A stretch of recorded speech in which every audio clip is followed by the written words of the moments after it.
అగ్గిపెట్టెలో పట్టే చీరెను నేసి అబ్బురపరిచిన నేతన్నలు తాజాగా బంగారు చీరెను మగ్గంపై నేసి ఔరా అనిపించారు. తాజాగా రాజన్న సిరిసిల్ల చేనేత కళాకారుడు విజయ్ కుమార్ 200 గ్రాముల బంగారంతో బంగారు చీరెను తయారు చేసి అందరి దృష్టిని ఆకర్షించాడు.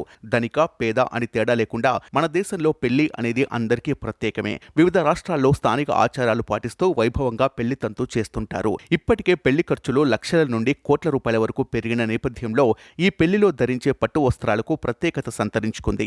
సిరిసిల్లకు చెందిన విజయ్ కుమార్ చేనేత మగ్గంపై బంగారు పట్టు చీరను నేసి అందరి దృష్టిని ఆకర్షించాడు. చీరను తయారు చేయాలని 6 నెలల క్రితమే ఆర్డర్ వచ్చిందని విజయ్ కుమార్ తెలిపారు.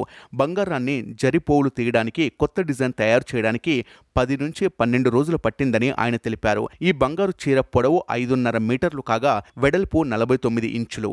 ఈ చీర బరువు 800 నుంచి 900 గ్రాముల వరకు ఉంటుందన్నారు. వచ్చే నెల 17వ తేదీన జరగబోయే వివాహం కోసం ఈ చీర తయారు చేశామన్నారు. ఈ చీరలో 200 గ్రాముల బంగారాన్ని ఉపయోగించామన్నారు. ఈ చీర తయారీకి 18 లక్షల రూపాయల వరకు ఖర్చయినట్లు తెలిపారు. బంగారంతో చీర తయారు చేయడం తనకు దక్కిన గౌరవంగా భావిస్తున్నానన్నారు.